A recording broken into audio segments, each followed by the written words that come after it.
नमस्कार, दृष्टि आईएएस के टुडेज जी के प्रोग्राम में आपका स्वागत है। शुरुआत करते हैं पिछले सेशन के रिकैप से। पहला प्रश्न था, निम्नलिखित में से कौन सा कथन सेरबेरस का सबसे उपयुक्त तौर पर वर्णन करता है? इसका सही जवाब था एक बैंकिंग ट्रोजन।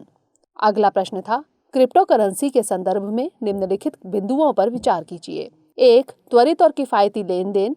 2. निवेश गंतव्य। 3. Anti inflationary currency. उपर्युक्त में से किसे या किन्हें क्रिप्टो करेंसी का या के लाभ कहा जा सकता है? इसका सही जवाब था 1, 2 और 3। अगला प्रश्न था, सुर्खियों में रहा लमखागा दर्रा ट्रैक निम्नलिखित में से किस राज्य या केंद्र शासित प्रदेश में स्थित है? इसका सही जवाब था उत्तराखंड। अगला प्रश्न था, हिंद महासागर नौसेना संगोष्ठी यानी IONS के संबंध में निम्नलिखित कथनों पर विचार कीजिए। 1. IONS 2008 में भारतीय नौसेना द्वारा परिकल्पित एक वार्षिक कार्यक्रम है। 2. भारत ने अधिकतम अवधि के लिए IONS की अध्यक्षता की है। उपर्युक्त कथनों में से कौन सा यहाँ से सही है या फिर है? इसका सही जवाब था ना तो 1 और ना ही 2। अगला प्रश्न था, लाला लाजपत राय निम्नलिखित में से किन संगठनों या आंदोलनों के साथ जुड़े थे? 1. Servants of people society. 2. Hindu राहत आंदोलन। 3. All India trade union Congress. 4. Hindu Mahasabha. नीचे दिए गए कूट का प्रयोग कर सही उत्तर चुनिए। इसका सही जवाब था 1, 2, 3 और 4।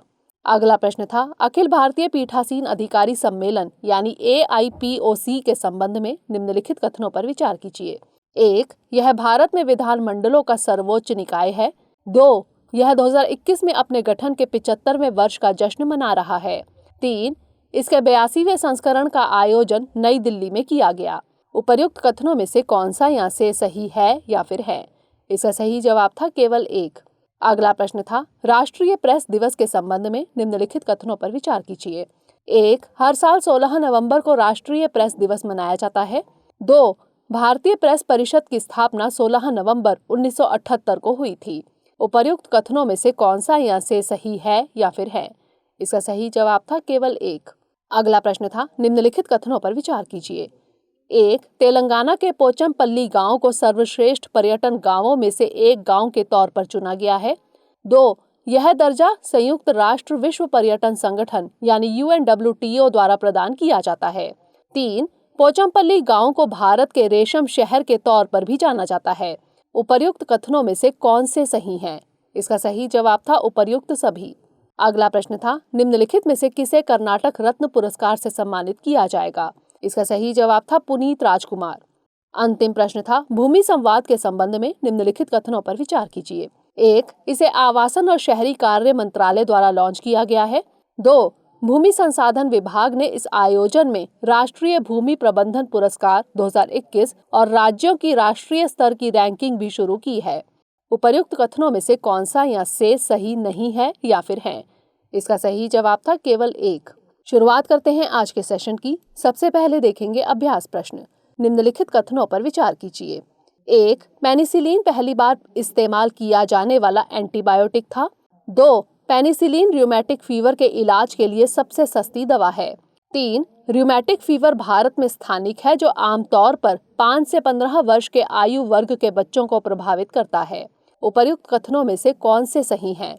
केवल 1 और 2, केवल 2 और 3, केवल 3 या फिर 1, 2 और 3? इसका सही जवाब है ऑप्शन डी, 1, 2 और 3, यानी सभी कथन सही हैं। एक नए अध्ययन के अनुसार नियमित और किफायती पेनिसिलिन उपचार बच्चों और किशोरों में रूमेटिक हार्ट डिजीज यानी RHD के जोखिम को कम कर सकता है। RHD एक ऐसी स्थिति है जिसमें रूमेटिक फीवर से हृदय के वाल्व क्षतिग्रस्त हो जाते हैं। यह क्षति अनुपचारित स्ट्रेप्टोकोकल संक्रमण से होती है। रूमेटिक फीवर एक ऐसी बीमारी है जो ग्रुप A स्ट्रेप्टोकोकस बैक्टीरिया के संक्रमण से होती है। यह हृदय, जोड़ों, त्वचा और मस्तिष्क में गंभीर बीमारी का कारण बन सकता है। इस बीमारी से दुनिया भर में लगभग 40.5 मिलियन लोग, जिसमें ज्यादातर 25 वर्ष से कम उम्र के पीड़ित हैं। पेनिसिलिन पहला एंटीबायोटिक है जिसकी खोज 1928 में अलेक्जेंडर फ्लेमिंग ने की थी। इसलिए कथन 1 सही है। रूमेटिक फीवर के इलाज के लिए पेनिसिलिन एक किफायती दवा है, इसलिए कथन 2 भी सही है। रूमेटिक फीवर भारत में स्थानिक है और हृदय रोग के प्रमुख कारणों में से एक है, इसलिए कथन 3 भी सही है। तो इस तरह इस प्रश्न का सही जवाब है ऑप्शन डी, 1, 2 और 3। आप में से अधिकतर स्टूडेंट्स ने इसका जवाब कमेंट सेक्शन में सही भेजा था। जवाब भेजने के लिए शुक्रिया। हमारे वीडियो अंग्रेजी में देखने के लिए फॉलो करें हमारा ही दूसरा यूट्यूब चैनल दृष्टि IAS इंग्लिश। आज के सेशन का पहला प्रश्न है, शिक्षा की वार्षिक स्थिति पर रिपोर्ट यानी annual status of education report ASER के संबंध में निम्नलिखित कथनों पर विचार कीजिए। 1. यह रिपोर्ट 2011 की जनगणना को सैंपलिंग फ्रेम के तौर पर उपयोग करती है। 2. ASER 2021 16वां संस्करण फोन आधारित पहला ASER सर्वेक्षण है। उपर्युक्त कथनों में से कौन सा यहाँ से सही है या फिर हैं? केवल 1, केवल 2, 1 और 2 दोनों, या फिर ना तो 1 और ना ही 2। इसका सही जवाब है ऑप्शन ए, केवल 1। शिक्षा की वार्षिक स्थिति पर रिपोर्ट यानी ASER 2021 के अनुसार महामारी के दौरान स्कूल में नामांकित नहीं होने वाले ग्रामीण बच्चों का प्रतिशत लगभग 2 गुना हुआ है। रिपोर्ट के अनुसार 6 से 14 आयु वर्ग के बच्चों का नामांकन पैटर्न निजी स्कूलों से सरकारी स्कूलों की ओर स्थानांतरित हुआ है। निजी स्कूलों में नामांकन 2018 के 32.5% से घटकर 2021 में 24.4% रह गया है। ASER रिपोर्ट बच्चों के पढ़ने और अंकगणितीय कौशल के संदर्भ में ग्रामीण शिक्षा और सीखने के परिणामों का एक राष्ट्रव्यापी सर्वेक्षण है। यह सर्वे प्रथम फाउंडेशन नामक NGO द्वारा किया जाता है। यह देश भर में बच्चों के मूलभूत कौशल के बारे में जानकारी का एक महत्वपूर्ण राष्ट्रीय स्रोत है। यह 2011 की जनगणना को सैंपलिंग फ्रेम के तौर पर उपयोग करता है, इसलिए कथन 1 सही है। ASER 2020 फोन आधारित पहला ASER सर्वेक्षण था, इसलिए कथन 2 गलत है। तो इस तरह इस प्रश्न का सही जवाब है ऑप्शन ए, केवल 1। अगला प्रश्न है, जगन्नाथ मंदिर के संदर्भ में निम्नलिखित कथनों पर विचार कीजिए। 1. इसका निर्माण चालुक्य वंश के राजा अनंत वर्मन चोडगंग ने करवाया था। 2. इस मंदिर को यमनिका तीर्थ भी कहते हैं। 3. यह 4 धाम तीर्थ यात्राओं का एक हिस्सा है। उपर्युक्त कथनों में से कौन सा यहाँ से सही है या फिर हैं? केवल 1, केवल 2, केवल 2 और 3, या फिर 1, 2 और 3। इसका सही जवाब ऑप्शन सी, केवल 2 और 3। जल्द ही ओडिशा के मुख्यमंत्री नवीन पटनायक ओडिशा स्थित बहुप्रतीक्षित पुरी हेरिटेज कॉरिडोर की आधारशिला रखेंगे। इस परियोजना के तहत श्री जगन्नाथ मंदिर प्रशासन भवन का पुनर्विकास, 600 लोगों की क्षमता वाला एक श्री मंदिर स्वागत केंद्र, रघुनंदन पुस्तकालय सहित जगन्नाथ सांस्कृतिक केंद्र आदि शामिल होंगे। माना जाता है कि इस मंदिर का निर्माण 12वीं शताब्दी में पूर्वी गंग राजवंश के राजा अनंत वर्मन चोडगंग द्वारा किया गया था, इसलिए कथन 1 गलत है। जगन्नाथपुरी मंदिर को यमनिका तीर्थ भी कहा जाता है, इसलिए कथन 2 सही है। हिंदू मान्यताओं के अनुसार यहाँ भगवान जगन्नाथ की उपस्थिति के कारण पुरी में मृत्यु के देवता यम की शक्ति समाप्त हो गई थी। इस मंदिर को व्हाइट पैगोडा कहा जाता था और यह 4 धाम तीर्थ यानी बद्रीनाथ, द्वारका, पुरी, रामेश्वरम का एक हिस्सा है। अतः कथन 3 सही है। तो इस तरह इस प्रश्न का सही जवाब ऑप्शन सी, केवल 2 और 3। अगला प्रश्न है, ऑटिज्म स्पेक्ट्रम विकार यानी ASD के संबंध में निम्नलिखित कथनों पर विचार कीजिए।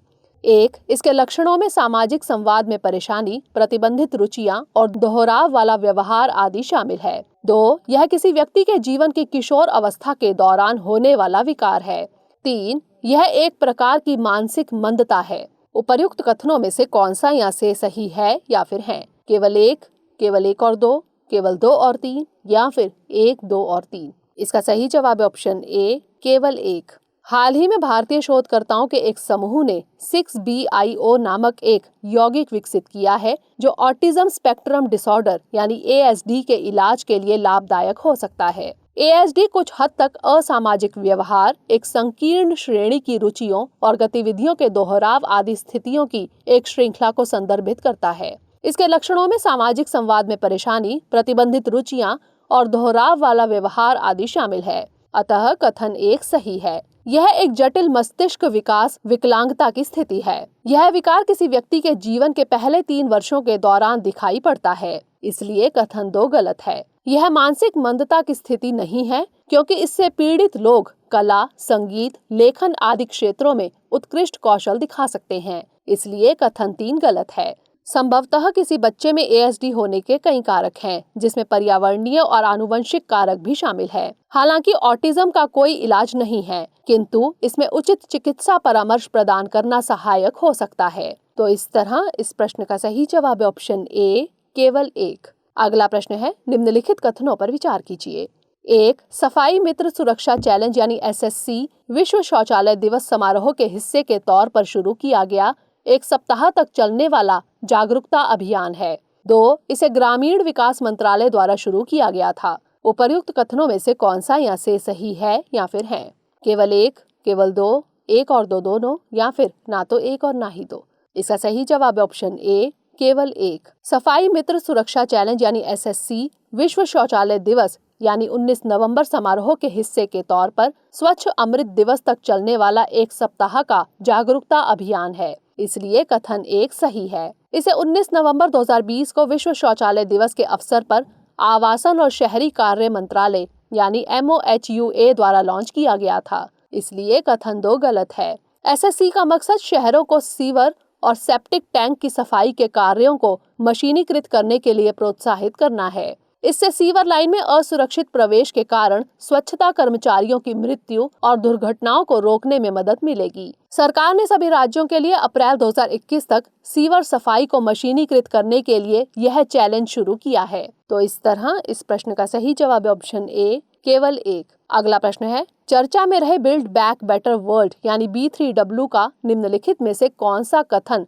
सबसे उपयुक्त तौर पर वर्णन करता है? सतत शहरीकरण के लिए UN हैबिटेट इनिशिएटिव, मध्य एशिया में रूस की एक विकास परियोजना, इजराइल और खाड़ी देशों के बीच एक समझौता, या फिर G7 देशों की एक पहल। इसका सही जवाब है ऑप्शन डी, G7 देशों की एक पहल। हाल ही में अमेरिकी राष्ट्रपति जो बाइडेन और चीनी राष्ट्रपति शी जिनपिंग के बीच पहली वर्चुअल द्विपक्षीय बैठक के लिए मुलाकात हुई है। यह बैठक दोनों पक्षों की स्थितियों में स्पष्ट भिन्नता के साथ समाप्त हुई। बिल्ड बैक बेटर वर्ल्ड यानी B3W जून 2021 में ग्रुप ऑफ 7 यानी G7 द्वारा घोषित अंतर्राष्ट्रीय बुनियादी ढांचा निवेश की एक पहल है। B3W पहल को चीन की बेल्ट एंड रोड इनिशिएटिव यानी BRI का मुकाबला करने के लिए अमेरिका की पहल के तौर पर देखा जा रहा है। यह कोविड-19 राहत, भविष्योन्मुखी आर्थिक और बुनियादी ढांचा पैकेज है। इसे G7 देशों द्वारा विकासशील और निम्न आय वाले देशों के लिए प्रस्तावित किया गया है। B3W के माध्यम से G7 देश और अन्य समान विचारधारा वाले साझीदार देश 4 प्रमुख क्षेत्रों में सहयोग करेंगे: जलवायु, स्वास्थ्य एवं स्वास्थ्य सुरक्षा, डिजिटल टेक्नोलॉजी और लैंगिक समता एवं समानता। अतः विकल्प डी सही है। तो इस तरह इस प्रश्न का सही जवाब है ऑप्शन डी, G7 देशों की एक पहल। अगला प्रश्न है, सिडनी डायलॉग के संबंध में निम्नलिखित कथनों पर विचार कीजिए। 1. यह ऑस्ट्रेलियन स्ट्रैटेजिक पॉलिसी इंस्टीट्यूट की एक पहल है। 2. इस डायलॉग में डॉक्टर S जयशंकर ने भारतीय प्रौद्योगिकी विकास और क्रांति विषय पर संबोधन दिया। उपर्युक्त कथनों में से कौन सा या से सही है या फिर है? केवल एक, केवल दो, एक और दो दोनों, या फिर ना तो एक और ना ही दो। इसका सही जवाब है ऑप्शन ए, केवल एक। हाल ही में प्रधानमंत्री श्री नरेंद्र मोदी ने सिडनी डायलॉग में मुख्य भाषण दिया है। सिडनी डायलॉग का आयोजन 17 से 19 नवंबर के बीच किया जा रहा है। यह ऑस्ट्रेलियन स्ट्रैटेजिक पॉलिसी इंस्टीट्यूट की एक पहल है, इसलिए कथन एक सही है। यह राजनीतिक, व्यापारिक और विभिन्न देशों के लीडर्स को संवाद करने, नए विचारों के साझाकरण के लिए एक साथ लाएगा। प्रधानमंत्री श्री नरेंद्र मोदी ने भारतीय प्रौद्योगिकी विकास और क्रांति के विषय पर संबोधन दिया, इसलिए कथन दो गलत है। तो इस तरह इस प्रश्न का सही जवाब है ऑप्शन ए, केवल एक। अगला प्रश्न है, भारत के फार्मा क्षेत्र के संबंध में निम्नलिखित कथनों पर विचार कीजिए। 1. भारत वैश्विक स्तर पर जेनेरिक दवाएं प्रदान करने वाला सबसे बड़ा देश है। 2. मात्रा के हिसाब से फार्मास्यूटिकल उत्पादन के मामले में विश्व स्तर पर भारत तीसरे स्थान पर है। 3. 2021 में भारत के घरेलू फार्मास्यूटिकल मार्केट यानी दवा बाजार के लगभग $42 अरब का होने का अनुमान है। उपर्युक्त कथनों में से कौन से सही हैं? केवल एक और दो, केवल दो और तीन, केवल एक और तीन, या फिर एक, दो और तीन। इसका सही जवाब है ऑप्शन डी, एक, दो और तीन, यानी सभी कथन सही हैं। हाल ही में प्रधानमंत्री श्री नरेंद्र मोदी ने वीडियो कॉन्फ्रेंसिंग के माध्यम से फार्मास्यूटिकल क्षेत्र के पहले वैश्विक नवाचार शिखर सम्मेलन का शुभारंभ किया, जान लेते हैं भारत के फार्मा क्षेत्र के बारे में। भारत विश्व स्तर पर जेनेरिक दवाओं का सबसे बड़ा प्रदाता है, इसलिए कथन एक सही है। यह विभिन्न टीकों की वैश्विक मांग का 50% से अधिक की आपूर्ति करता है। यह अमेरिका में जेनेरिक दवाओं की मांग का 40% और यूनाइटेड किंगडम में सभी दवाओं का लगभग 25% कवर करता है। 2021 में भारत का घरेलू फार्मास्यूटिकल बाजार लगभग $42 बिलियन होना अनुमानित है, इसलिए कथन 3 सही है। 2024 तक इसके $65 बिलियन तक पहुंचने की संभावना है। वैश्विक स्तर पर भारत मात्रा के हिसाब से फार्मास्यूटिकल उत्पादन के मामले में तीसरे स्थान पर है, इसलिए कथन 2 सही है। वहीं मूल्य के हिसाब से यह वैश्विक स्तर पर 14वें स्थान पर है। वैश्विक जेनेरिक बाजार में भारत की 30% से अधिक हिस्सेदारी है। तो इस तरह इस प्रश्न का सही जवाब है ऑप्शन डी 1, 2 और 3। अगला प्रश्न है, खबरों में रही वाटर हीरोज प्रतियोगिता निम्नलिखित में से किस संगठन या संस्थान द्वारा शुरू की जाएगी? राष्ट्रीय हरित अधिकरण, केंद्रीय प्रदूषण नियंत्रण बोर्ड, संयुक्त राष्ट्र पर्यावरण कार्यक्रम या फिर जल शक्ति मंत्रालय? इसका सही जवाब है ऑप्शन डी जल शक्ति मंत्रालय। जल शक्ति मंत्रालय 1 दिसंबर 2021 से वाटर हीरोज अपनी कहानियां साझा करे, यानी water heroes share your stories प्रतियोगिता शुरू करेगा। जान लेते हैं वाटर हीरोज प्रतियोगिता के बारे में। इस प्रतियोगिता का मकसद देश भर से जल संरक्षण और प्रबंधन में सर्वोत्तम प्रथाओं को प्रोत्साहित करना और उन्हें अपनाना है। इसके तहत पुरस्कारों के लिए प्रत्येक माह प्रविष्टियां आमंत्रित की जाएंगी। पुरस्कारों के लिए अधिकतम 10 प्रविष्टियों पर विचार किया जा सकता है। पुरस्कार के रूप में प्रत्येक को एक प्रमाण पत्र के साथ 10,000 का नगद पुरस्कार दिया जाएगा। प्रतिभागियों को जल संरक्षण और प्रबंधन पर अपनी सफलता की कहानियां भेजनी होंगी। यह कार्य वीडियो के माध्यम से किया जाएगा। वीडियो की अवधि 300 शब्दों तक के राइट अप के साथ 1 से 5 मिनट के बीच होंगी। प्रतिभागी MyGov पोर्टल पर अपने YouTube वीडियो के लिंक के साथ अपनी वीडियो साझा कर सकते हैं, अतः विकल्प डी सही है। तो इस तरह इस प्रश्न का सही जवाब है ऑप्शन डी जल शक्ति मंत्रालय। अगला प्रश्न है, राष्ट्रीय वैज्ञानिक और तकनीकी राजभाषा संगोष्ठी यानी नेशनल साइंटिफिक एंड टेक्निकल राजभाषा सेमिनार 2021 के संबंध में निम्नलिखित कथनों पर विचार कीजिए। 1. इसका आयोजन defence institute of high altitude research यानी DIHAR द्वारा किया जाता है। 2. 2021 में इसका आयोजन चंडीगढ़ में किया जा रहा है। उपर्युक्त कथनों में से कौन सा या से सही नहीं है या फिर है? केवल 1, केवल 2, 1 और 2 दोनों या फिर ना तो 1 और ना ही 2? इसका सही जवाब ऑप्शन बी केवल 2। 3 दिवसीय राष्ट्रीय वैज्ञानिक और तकनीकी राजभाषा संगोष्ठी 2021 आज यानी 18 नवंबर से लेह में शुरू हुई, इसलिए कथन 2 गलत है। इसका आयोजन defence institute of high altitude research यानी DIHAR द्वारा किया जाता है, इसलिए कथन 1 सही है। इसमें रक्षा से संबंधित अनुसंधान, विकास एवं तकनीक और उद्यमिता क्षेत्र के 85 से अधिक विभिन्न प्रतिभागी भाग ले रहे हैं। हिंदी पर इस तरह के सेमिनार से शोध कार्यों को बढ़ावा मिलेगा।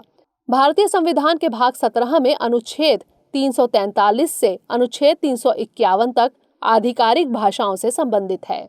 तो इस तरह इस प्रश्न का सही जवाब ऑप्शन बी केवल 2। अंतिम प्रश्न है, रेजांगला युद्ध यानी रेजांगला वॉर के संबंध में निम्नलिखित कथनों पर विचार कीजिए। 1. रेजांगला वास्तविक नियंत्रण रेखा यानी LAC पर स्थित एक पहाड़ी दर्रा है जिस पर चीन अपनी सीमा के तौर पर दावा करता है।